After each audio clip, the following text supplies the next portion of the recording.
Также в Якутии стартовала всероссийская акция «Единый день сдачи ЕГЭ с родителями». В рамках мероприятия во всех пунктах проведения экзаменов родители учащихся пишут экзамен по определенным предметам.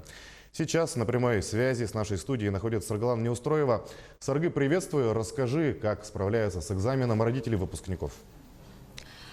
Приветствую, Сергей. Сейчас я нахожусь в Якутской городской национальной гимназии, где и стартовала акция ЕГЭ с родителями. В акции приняло участие около 30 родителей, в том числе и министр образования и науки Республики Саха-Якутия Владимир Егоров.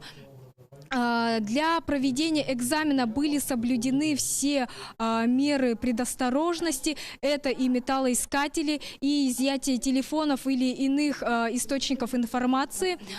Также в аудиториях, в которых проводился экзамен, были установлены видеокамеры.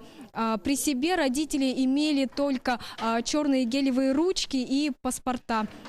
Нам удалось переговорить перед началом экзамена с родителями, и вот что они нам рассказали.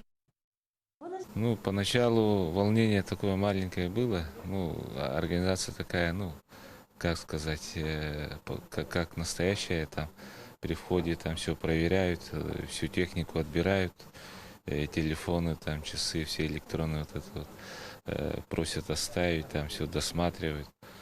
Потом в принципе, как и любой другой экзамен, да, процедура понятная, ясная, все объясняют. Я хочу сказать, что это очень хорошо. Мы главное, что увидели всю процедуру, как проходить на процедуру ЕГЭ. Это то, что надо сдавать все свои электронные гаджеты, электронные свои даже часы нужно сдавать, проходить через металлоискатели. Увидели то, что ничего такого страшного в этом нет, как говорят, то, что ЕГЭ, там все так страшно, такого, конечно, нет. И самое главное то, что единый государственный экзамен дает возможность нашим детям поступать в лучшие вузы нашей страны. Результаты экзамена станут известны через 2 недели.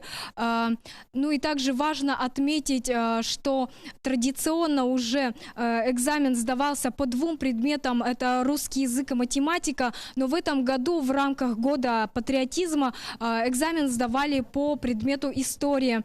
И все участники акции отмечают важность такого предмета, как история, и важность этого нововведения, поскольку история — это не только важный источник информации, но и, как нам сообщили об этом организаторы акции в ЕГНГ, но и оплот государства. У меня на этом все, Сергей.